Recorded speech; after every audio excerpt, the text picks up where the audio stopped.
today we're going back to the 90s. Actually, we're going back to the 80s because this boat was designed in 1988, but it's a 1992 one. And what is most impressive about this boat is the condition. And that's why we decided to part exchange it, didn't we, Dan? Well, actually, Dan decided to part exchange it, and I'm really impressed. So strap in, we're going to do a full tour with all the costs of this 1992 Princess 46 Riviera. And if you don't know what it is, it's in big letters on the side, son. Let's go. So the first thing I want to show you is just how retro this boat looks with the elliptical portholes, which is of the age 1988. That was what they all did. Fairline did it, Princess did it, Sunseeker probably made it a little bit cooler, but it is so retro looking and I love it. And the other thing is, this boat, you can't really tell from here, but it's so shiny. It's been so well looked after. And it's also testament to the way Princesses are built. Just coincidentally, we have here, which is going out next week, a 2024 Princess V50. So you can see how these boats have got taller, wider and fatter. And then back to the Princess 46 Riviera, which was sleeker. And that's because the deck height was much lower on the older boats because it didn't have mid masters, which they all do now. So let's jump on board and start the tour. So starting at the back, it's got a massive platform, but it's not high-low, and I think that might have been retrofitted at a later date because of the time they were smaller. But anyway, come inside the cockpit through the big transom gate and into the lovely, huge kind of living area, really, because this is where you spend all your time. Now, a lot of this boat is original and a lot of it has been sympathetically restored. There's covers on the seats which just protect the old. They look original to me. I can't believe they are, but the original white seats with the blue piping. But the first thing I notice is, do you agree, Dan, just the space? I mean, look how much, the beam on this boat is absolutely massive. Now, in the 80s and 90s, it was very cool to make everything kind of white. So this boat isn't a heavy wood boat, even down to the cockpit table, which is GRP. Very practical and very hard wearing. And also, I've just noticed the boys are coming in next door after testing a boat, Dan. Look, they're just testing that Sea Ray. That's all right. So I think if I was keeping the boat, I would put a teak floor. But the hoods are all brand new. Dan, show them the hoods. Aren't they absolutely flawless, the hoods? And you get a sense when you get on a boat by the smell and how everything is. It smells good, doesn't it? Yeah. And it looks good. And then if we come forward to the helm, I'm going to show you a few little details. So at the helm, we've got the old-fashioned Morse controls. Now, the modern boats have fly-by-wire, but these actually had wire-by-wire. So as you put it in gear, you've got to really push it because you are actually using a Teleflex Morse cable to shift a lever on the engine to put it into gear and to put the throttle forward. But here, the dashboard has been redone with new instruments from Raymarine. So these are all the latest technology. And this dashboard would have been recovered and had new dials. It's also got an auto trim tab system. And for people like me, we've got bound stern thrusters. But you wouldn't use those, would you, Dan? Nope. We've also got exhaust alarms because boats of this age, that's a useful thing to have. If the exhausts get too hot, that will tell you there. And unfortunately, there's not a shout window unless I open. No, I don't think is that going to work? Oh, I can get my head out here. All right, get the fenders in. No worries, on it. You're on it? Yeah. So there is a fender window. Sorry, not fender window. A window there. I feel really comfortable here, and the view out is good. Dan, have a look over my shoulder, and the screen. The other thing I've noticed is the quality of the stainless steel on the screen, which was again of its time. And actually sat here, I can just imagine being back in the late 80s, early 90s. And I must just say, if you had one of these boats in the late 80s or early 90s, you were the man. The other nice thing the previous owner's done with this boat is... Oh, by the way, I've got no socks today because it's too hot. It's 25, 30 degrees. So sorry, I'm not wearing socks. And apparently, if I said to my wife, if I wore socks with sandals, what would you think? And she said she'd divorce me again. So we've got a subwoofer and an upgraded stereo system. But we've also got this little cockpit barbecue unit, which has got a sink and no barbecue. Yeah, which is a bit of a shame. And I assume... What's that, fridge? It'll be a fridge. Hopefully it's not an ice maker. Whee! Oh dear, it's an ice maker. It works, eh? I tell you what, It works. I'm a Dutchman if that works. There's no chance that works. But also we've got a high-low table here, Dan. Have you seen that? Which you can use to put down and then make into two extra berths there. But down below we've got 2 cabins and 2 heads. So let's show you those. Come down here, Dan. Come and look at the lovely salubrious lighting and welcome to 1988.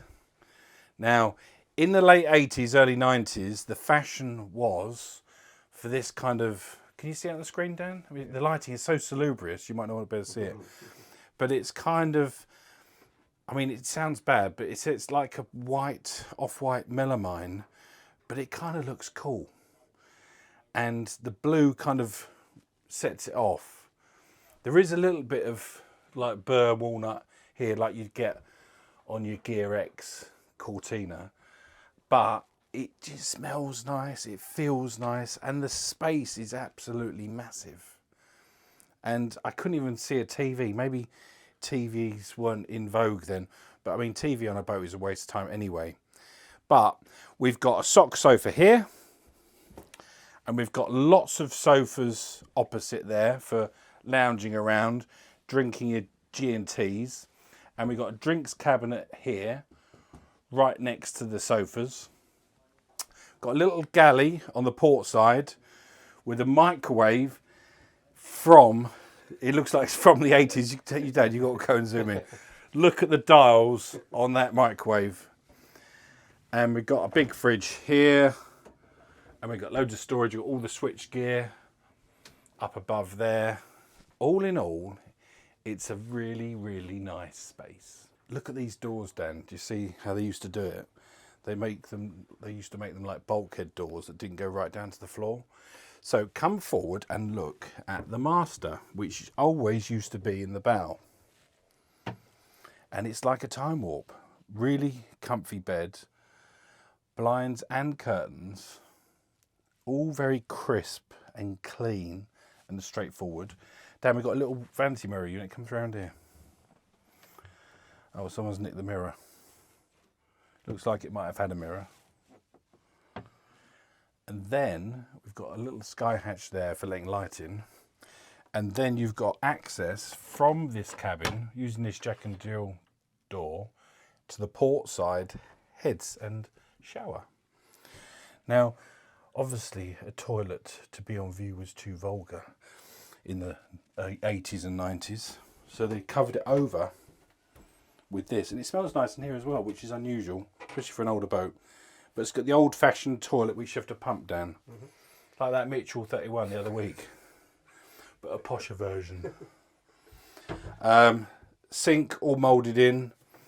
Very, very utilitarian. I can't even say it. Very easy to use. Shower curtain. It's all good. And actually, it passes the floss test. So back in the saloon, we've got a day head access here, which is pretty much a mirror copy of what's on the starboard side. So there's your 2 bathrooms. And I remember the Targa 52 had something similar, didn't it? That had a head either side. Yeah, and then the cabins aft. And then we've got a twin cabin down here, which hasn't got full headroom, but it's not bad. And we've got lots of storage space, big generous window sills, nice windows there, nothing like the modern windows. And what's in here? Oh, we've got like a big storeroom down. Come in here. Look, next to the bed here, you've got a big kind of storeroom.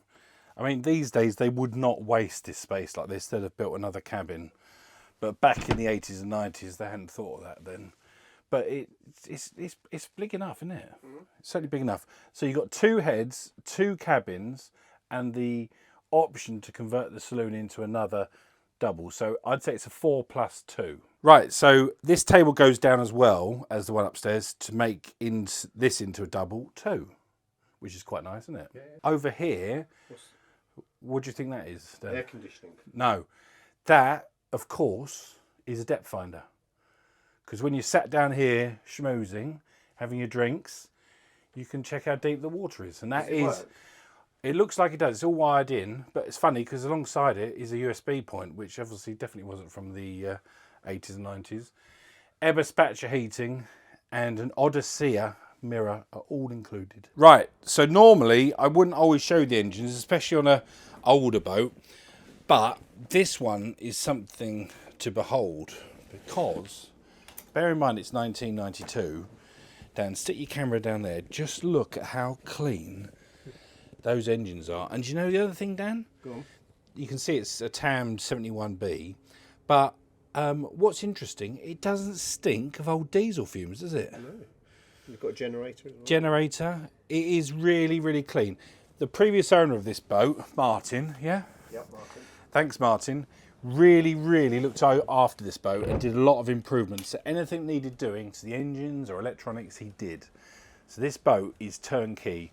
And Dan and Sam drove it yesterday and they said it drives beautifully. And it's built like a tank. It's so, so nice. Right, section 1, buying the boat. This boat is up for $79,950 and includes some warranty. We own the boat. Deposit, if you want to finance this, we don't advise you do because older boats are more difficult to finance. But deposit of 20% would be $15,990. Finance advance would be $63,960, which will give you a payment per month of £975.85. Now that is affordable. Now we looked up how much this boat was new, and it was about £300,000 in 1992. We then worked out what £300,000 is today, and it's between 900,000 and £1 million. And guess what? A new Princess 46 or a Fairline 46, 45 equivalent is about £1 million. So when everyone says to you, oh, boats are really expensive today, they've always been fucking expensive. Haven't they, Dan? They were expensive then. You're not supposed to swear. Oh, right. They've always been expensive. They're expensive then, they're expensive now. What I would say is, if you had one of these in the 90s, you were the man. Definitely, you were like lottery winner, top of big business or what have you. But the nice thing is today, you can be anyone because for $79,950, you can look like you were in 1992. Section 2, fuel, 20 knots. This boat will do 27 knots maybe. Fuel burn per hour, they're 380 horsepower Volvo diesels, which burn 120 litres per hour combined. Diesel fuel price is £1.65 per litre in the UK. Cost per hour is £198 per hour for both engines. Average UK use 50 hours, which gives you about $9,900 per year. One thing I would say is people that buy the older boats don't tend to do as much.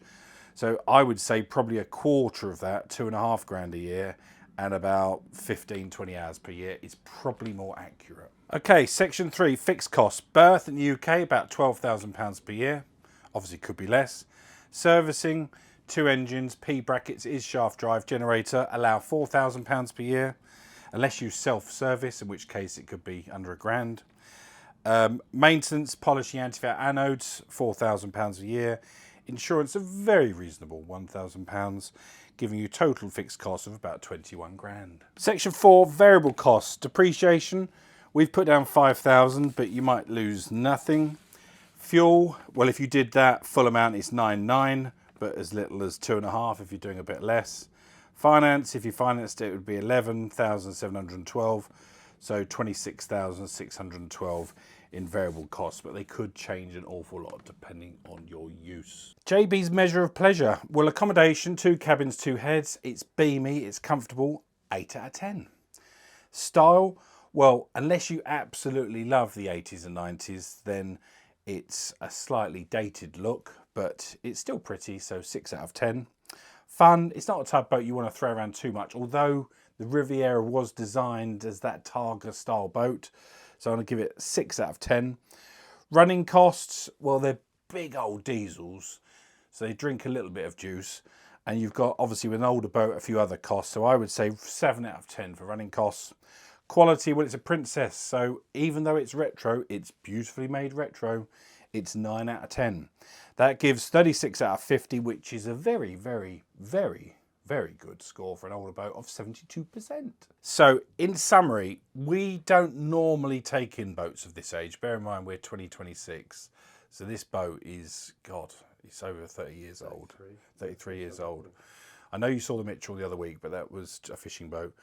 But the reason we took this in part exchange is because the previous owners had really looked after it, and this will make a fantastic first family boat for any of you that want to do some local cruising but have bags of space for no money. And remember, you could be going back in a time warp to 1992. Before we go, Dan reckons that this old boat doesn't smoke. Now, I've never seen a 1992 boat not smoke like someone's torched it. So, we're going to try you out, Dan. All right? Okay, right. Go on then. So, I've got to lift the flap. I've got to turn port engine, starboard engine. Right, let's come and see the smoke. Oh, there's a little bit. But I tell you now, there is a little bit, Dan. Yeah, It just looks like a minor fire. I have done it before where I've started them up and I couldn't see the back of the boat for 10 minutes. But actually, today, I'll let you off. It's pretty good. Anyway, this is a cracking boat, over and out.